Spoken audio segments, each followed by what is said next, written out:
Ang mga gawa ng mga apostol. Kabanata 43, sa Roma. Ang kabanatang ito ay batay sa mga gawa Kapitulo 28 versikulo 11 hanggang 31 at sa sulat kay Filemon. Sa pagbubukas ng nabigasyon, ang senturyon at ang kanyang mga bilanggo ay naglakbay sa Roma. Isang barkong Alejandrian, ang Castor at Pollux, ang nagpalipas ng taglamig sa Melita sa kanyang paglalakbay patungong kanluran, at dito nagsimula ang mga manlalakbay. Bagaman medyo naantala ng salungat na hangin, ang paglalakbay ay ligtas na naisakatuparan, at ang barko ay nakaangkla sa magandang daungan ng Puteoli, sa baybayin ng Italia. Sa lugar na ito ay may ilang mga Kristiyano, at nakiusap sila sa apostol na manatili sa kanila sa loob ng 7 araw, isang pribilehiyong magiliw na ipinagkaloob ng senturyon. Mula nang matanggap ang sulat ni Pablo sa mga Romano, ang mga Kristiyano ng Italia ay sabik na umasa sa pagbisita ng apostol. Hindi nila inisip na makita siyang dumating bilang isang bilanggo, ngunit ang kanyang mga paghihirap ay lalo lamang siyang pinamahal sa kanila.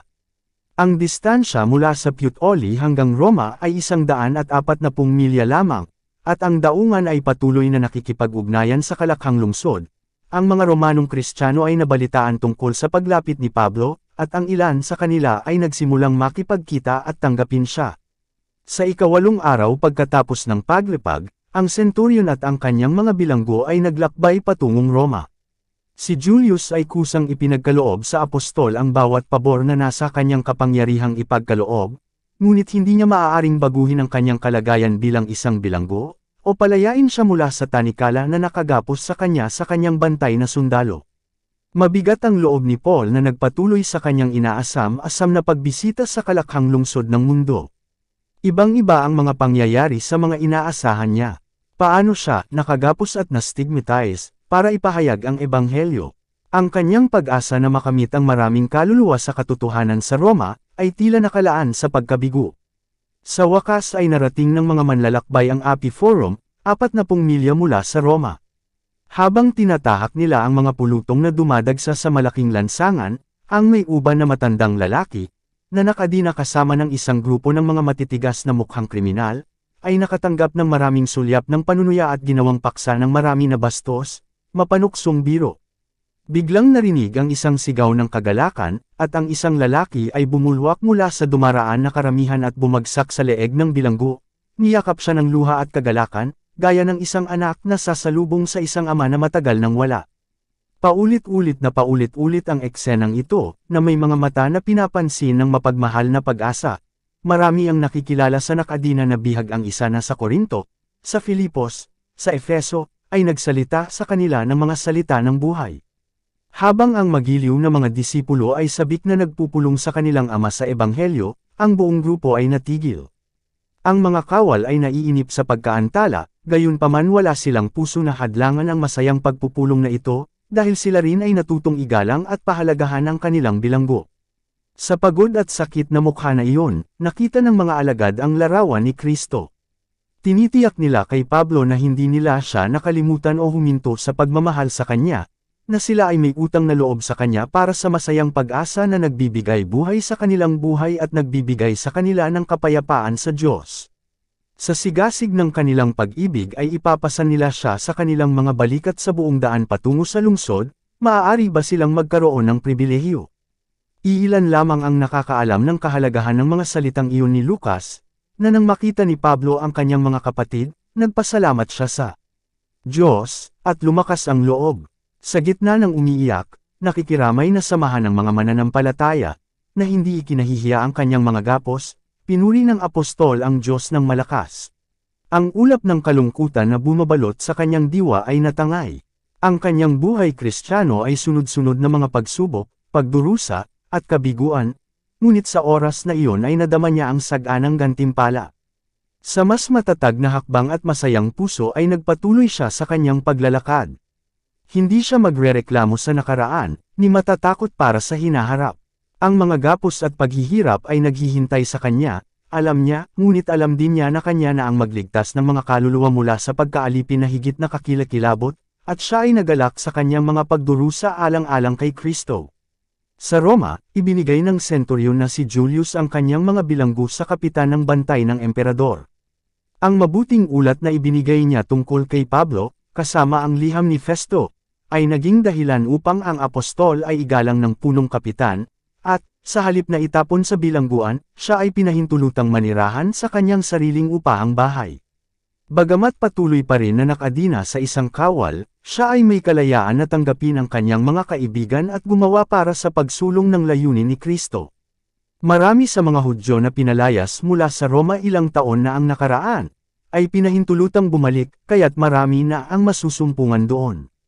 Sa mga ito, una sa lahat, ipinasya ni Pablo na iharap ang mga katotohanan tungkol sa kanyang sarili at sa kanyang gawain, bago magkaroon ng pagkakataon ng kanyang mga kaaway na pagalitan sila laban sa kanya. 3 araw pagkaraan ng kanyang pagdating sa Roma, sa makatuwid, tinipon niya ang kanilang mga pinuno at sa isang simple, direktang paraan ay sinabi kung bakit siya napunta sa Roma bilang isang bilanggo. Mga lalaki at mga kapatid, ang sabi niya, bagamat wala akong ginawang anuman laban sa bayan, o sa mga kaugalian ng ating mga ninuno, gayon may ibinigay akong bilanggo mula sa Jerusalem sa mga kamay ng mga Romano. Nang ako'y masuri nila, ay pakakawalan sana ako, sapagkat ako'y walang dahilan ng kamatayan. Ngunit nang magsalita ang mga Hudyo laban dito, napilitan akong umapela kay Cesar, hindi sa wala akong dapat akusahan sa aking bansa. Dahil dito kaya't tinawag kita, upang makita ka, at makipag-usap sa iyo, sapagkat dahil sa pag-asa ng Israel ay tinalian ako ng tanikala na ito. Wala siyang sinabi tungkol sa pang-aabuso na kanyang dinanas sa mga kamay ng mga Hudyo, o sa kanilang paulit-ulit na pagkana upang patayin siya. Ang kanyang mga salita ay minarkahan ng pag-iingat at kabaitan. Hindi niya hinahangad na makakuha ng personal na atensyon o simpatiya, ngunit ipagtanggol ang katotohanan at panatilihin ang karangalan ng Ebanghelyo. Bilang tugon, sinabi ng kanyang mga tagapakinig na hindi sila nakatanggap ng mga paratang laban sa kanya sa pamamagitan ng mga liham sa publiko o pribado, at na walang sinuman sa mga Judeong pumunta sa Roma ang nag-akusa sa kanya ng anumang krimen. Nagpahayag din sila ng matinding pagnanais na marinig sa kanilang sarili ang mga dahilan ng kanyang pananampalataya kay Kristo. Tungkol sa sekta na ito, ang sabi nila, alam namin na saan man ito ay sinasalita laban. Dahil sila mismo ay nagnanais nito, si Pablo ay nag-utos sa kanila na magtakda ng isang araw kung kailan niya may haharap sa kanila ang mga katotohanan ng Ebanghelyo. Sa takdang panahon, marami ang nagtipon, na kanyang ipinaliwanag at pinatotohanan ang kaharian ng Diyos, na hinihikayat sila tungkol kay Jesus, sa pamamagitan ng kautusan ni Moises, at ng mga propeta, mula umaga hanggang gabi. Isinalaysay niya ang kanyang sariling karanasan, at ipinakita ang mga argumento mula sa lumang tipan ng mga kasulatan ng may simple, katapatan, at kapangyarihan. Ipinakita ng apostol na ang relihiyon ay hindi binubuo sa mga ritual at seremonya, mga credo at mga teorya. Kung nangyari ito, mauunawaan ito ng likas na tao sa pamamagitan ng pagsisiyasat, dahil naiintindihan niya ang mga makamundong bagay. Itinuro ni Pablo na ang relihiyon ay isang praktikal, naging-iligtas na enerhiya, isang prinsipyo na ganap na mula sa Diyos, isang personal na karanasan ng nagpapanibagong kapangyarihan ng Diyos sa kaluluwa. Ipinakita niya kung paano itinuro ni Moises ang Israel pasulong kay Kristo bilang ang propetang iyon na kanilang maririnig, kung paanong ang lahat ng mga propeta ay nagpatotoo tungkol sa kanya bilang ang dakilang lunas ng Diyos para sa kasalanan, ang isa na walang kasalanan na magdadala ng mga kasalanan ng nagkasala. Hindi siya naghanap ng mali sa kanilang pagsunod sa mga anyo at mga seremonya, ngunit ipinakita na habang pinanatili nila ang ritual na paglilingkod ng may lubos na kawastuhan, tinatanggihan nila siya na siyang anti-type ng lahat ng sistemang iyon.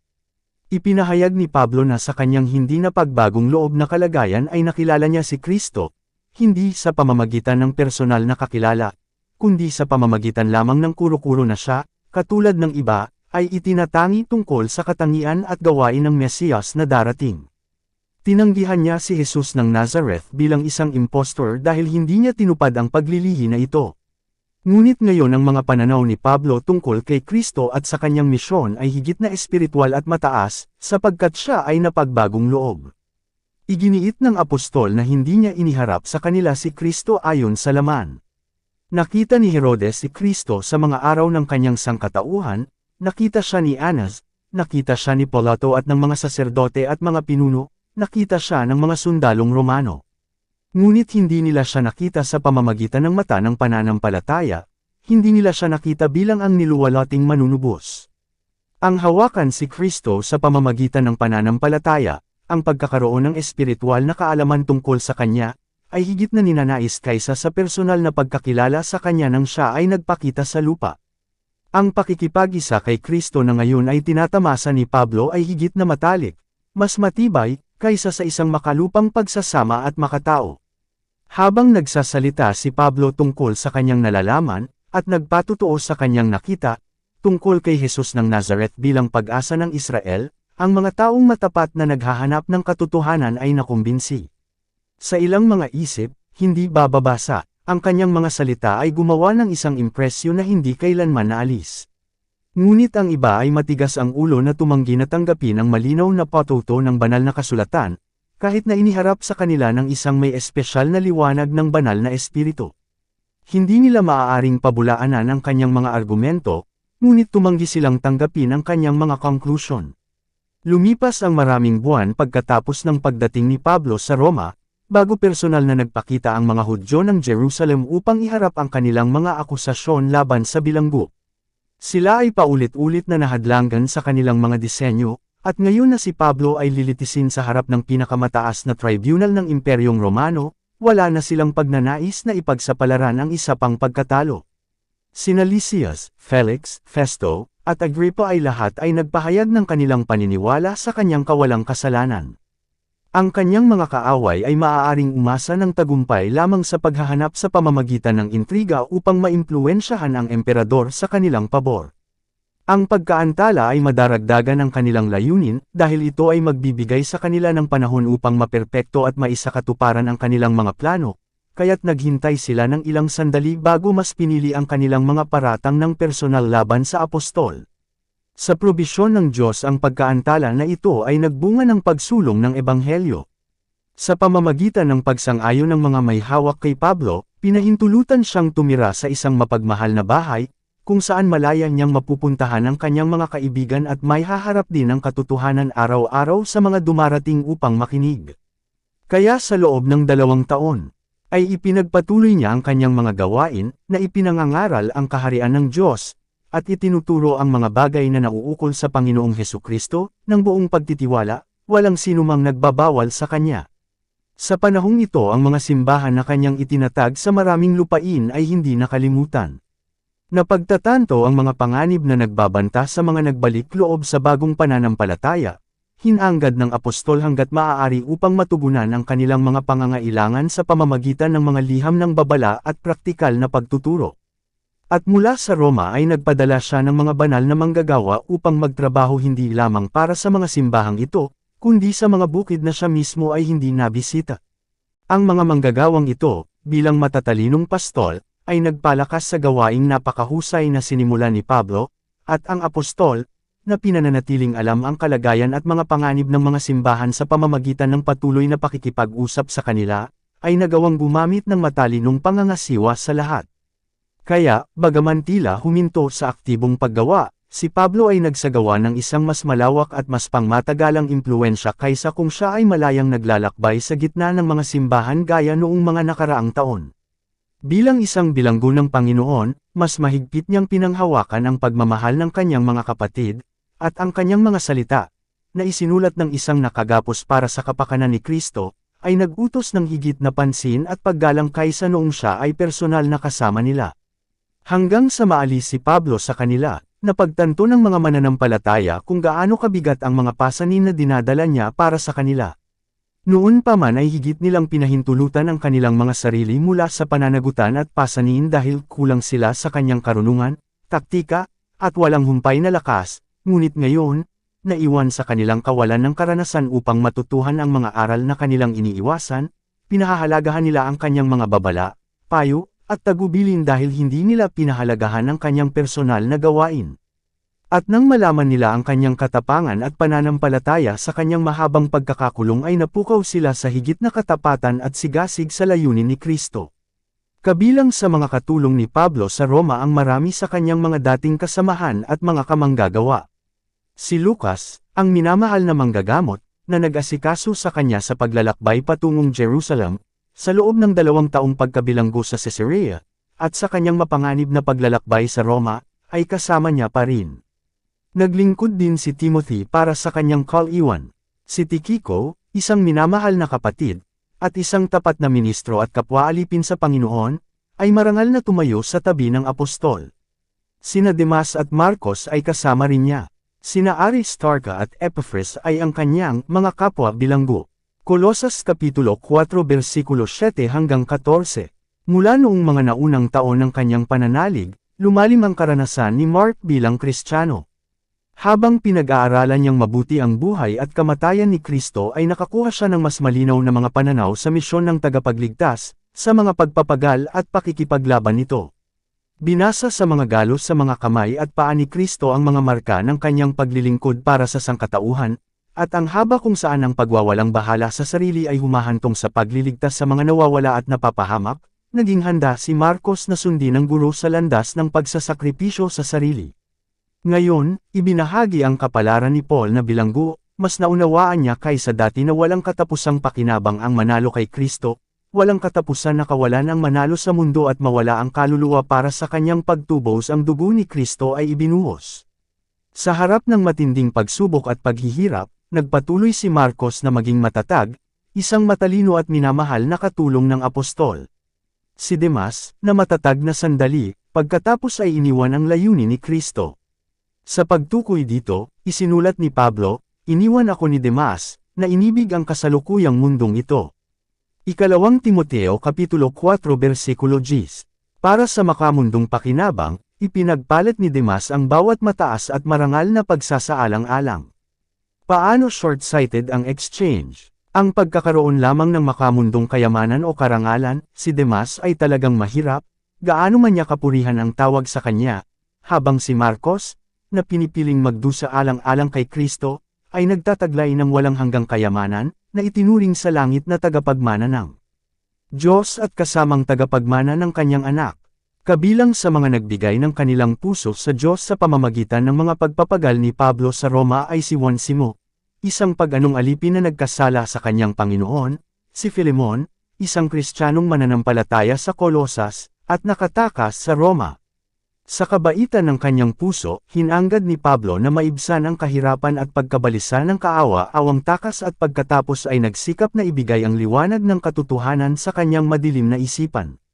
Nakinig si Onesimo sa mga salita ng buhay, ipinagtapat ang kanyang mga kasalanan, at nagbalik loob sa pananampalataya kay Kristo.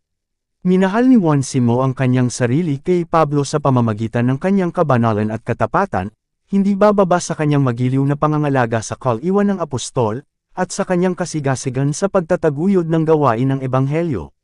Nakita ni Pablo sa kanya ang mga katangian ng pagkatao na magbibigay sa kanya ng isang kapakipakinabang na katulong sa gawaing misyonero, at pinayuhan niya siyang bumalik ng walang pagkaantala kay Filemon, humingi ng kapatawaran, at magplano para sa hinaharap.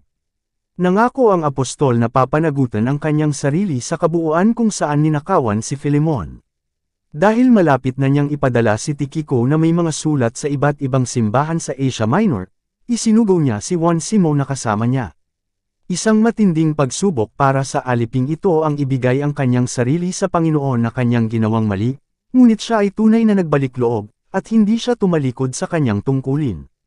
Ginawa ni Pablo si Onesimo na tagapagdala ng isang liham kay Filemon, kung saan, sa kanyang karaniwang taktika at kabaitan, ang apostol ay nakiusap sa kapakanan ng nagsisising alipin at nagpahayag ng pagnanais na panatilihin ang kanyang mga serbisyo sa hinaharap. Ang liham ay nagsimula sa isang magiliw na pagbati kay Filemon bilang isang kaibigan at kamanggagawa.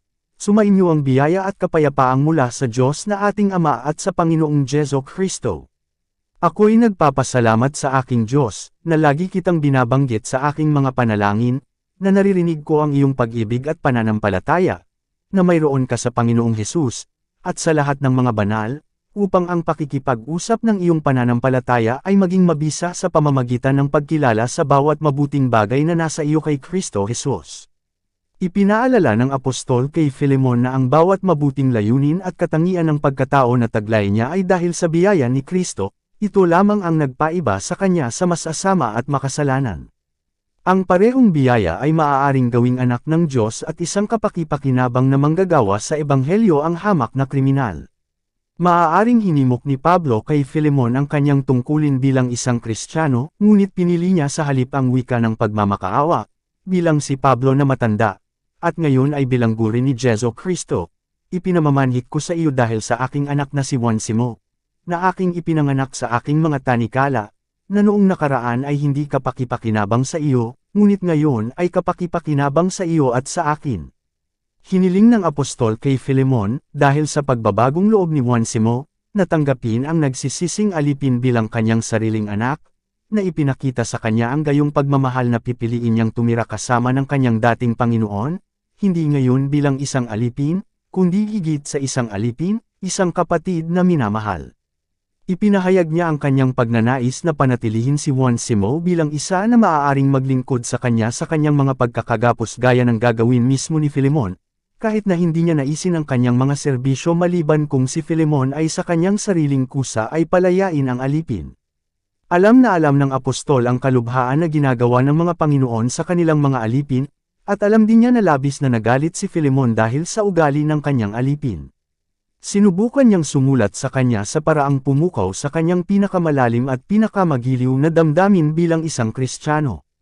Ang pagbabagong loob ni Onesimo ay ginawa siyang isang kapatid sa pananampalataya, at anumang parusa na ipapataw sa bagong nahikayat na ito ay ituring ni Pablo bilang ipinataw sa kanyang sarili. Kusang loob na iminungkahi ni Pablo na tanggapin ang utang ni Onesimo upang ang nagkasala ay maligtas sa kahihiyan ng kaparusahan, at muling matamasa ang mga pribilehiyong nawala sa kanya. Kung ituturing mo nga akong kasama, isinulat niya kay Filemon, tanggapin mo siya bilang aking sarili. Kung siya ay nagkasala sa iyo, o may utang sa iyo, ilagay mo iyon sa akin. Ako si Pablo ang sumulat nito ng sarili kong kamay, ako ang magbabayad. Angkop ng ilustrasyon ng pag-ibig ni Kristo para sa nagsisising makasalanan. Ang alipin na nanloko sa kanyang Panginoon ay walang anumang maibabalik. Ang makasalanan na nagnakaw sa Diyos ng mga taon ng paglilingkod ay walang paraan ng pagkansela ng utang. Si Jesus ay namagitan sa pagitan ng makasalanan at ng Diyos, na nagsasabi, babayaran ko ang utang. Hayaang maligtas ang makasalanan, ako ay magdurusa sa kanyang kapalit. Pagkatapos mag-alok na tanggapin ang utang ni Onesimo, ipinaalala ni Pablo kay Filemon kung gaano siya mismo ang may utang na loob sa apostol.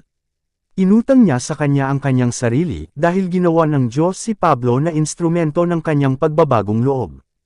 Pagkatapos, sa isang magiliw, time na panawagan, nakiusap siya kay Filemon na kung paanong sa pamamagitan ng kanyang mga liberalidad ay pinaginhawa niya ang mga banal, sa gayon ay paginhawahin niya ang espiritu ng apostol sa pamamagitan ng pagbibigay sa kanya ng layuning ito ng pagsasaya. Sa pagkakaroon ng pagtitiwala sa iyong pagsunod, idinagdag niya, ako ay sumulat sa iyo. Alam kong gagawa ka rin ng higit pa kaysa sa aking sinasabi.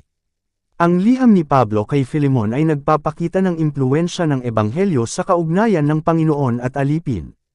Ang paghawak ng alipin ay isang itinatag na institusyon sa buong imperyo ng Roma, at kapwa ang mga Panginoon at alipin ay matatagpuan sa karamihan ng mga simbahan na pinaghirapan ni Pablo. Sa mga lungsod, kung saan ang mga alipin ay kadalasang higit na nahihigitan ng malayang populasyon, ang mga batas na may kakilakilabot na kalubhaan ay itinuring na kinakailangan upang mapanatili silang mapailalim. Ang isang mayamang Romano ay madalas na nagmamay-ari ng daan-daang mga alipin, ng bawat ranggo, ng bawat bansa, at ng bawat tagumpay. Sa ganap na kontrol sa mga kaluluwa at katawan ng mga walang magawang nilalang na ito, maaari niyang iparanas sa kanila ang anumang pagdurusa na kanyang pinili. Kung ang isa sa kanila bilang paghihiganti o pagtatanggol sa sarili ay nang ahas na magtaas ng kamay laban sa kanyang may-ari, ang buong pamilya ng nagkasala ay maaaring hindi makataong isakripisyo. Ang pinakamaliit na pagkakamali, aksidente, o kawalang ingat ay kadalasang pinarurusahan ng walang awa. Ang ilang mga Panginoon, mas makatao kaysa sa iba, ay higit na mapagbigay sa kanilang mga lingkod, ngunit ang karamihan sa mga mayayaman at marangal, na sumuko ng walang pagpipigil sa pagpapalayaw ng pagnanasa, at gana, ay ginawa ang kanilang mga alipin na kahabag-habag na biktima ng kapritsyo at paniniil. Ang ugali ng buong sistema ay walang pag-asa na nagpapasama. Hindi gawain ng apostol na baligtarin ng kusa o biglaang itinatag na kaayusan ng lipunan. Ang pagtatangka nito ay upang maiwasan ang tagumpay ng ebanghelyo, ngunit itinuro niya ang mga prinsipyong tumama sa pinakapundasyon ng pang-aalipan at kung saan, kung ipapatupad, ay tiyak na masisira ang buong sistema. Kung nasaan ang Espiritu ng Panginoon, naroon ang kalayaan, pahayag niya. Ikalawang Korinto Kapitulo 3 versikulo 17. Kapag napagbagong loob, ang alipin ay naging miyembro ng katawan ni Kristo, at dahil dito ay dapat mahalin at ituring bilang isang kapatid, isang kapwa tagapagmana ng kanyang Panginoon sa mga pagpapala ng Diyos at mga pribilehiyo ng Ebanghelyo. Sa kabilang banda, ang mga lingkod ay dapat gampanan ang kanilang mga tungkulin, hindi sa pamamagitan ng paglilingkod sa mata, bilang mga nagpapalugod sa mga tao, kundi bilang mga lingkod ni Kristo, na ginagawa ang kalooban ng Diyos mula sa puso. Efeso Kapitulo 6 versikulo 6. Ang Kristyanismo ay gumagawa ng isang matibay na bigkis ng pagkakaisa sa pagitan ng Panginoon at alipin, hari. At sakop, ang ministro ng Ebanghelyo at ang hinamak na makasalanan na natagpuan kay Kristo na naglilinis mula sa kasalanan. Sila ay hinugasan sa parehong dugo, binuhay ng parehong espiritu, at sila ay ginawang isa kay Kristo Jesus. Dito nagtatapos ang Kabanata 43. Para updated ka sa susunod na kabanata, ay huwag kalimutang mag-subscribe, mag-follow at mag-share sa ating channel Renilab TV. Maraming salamat po.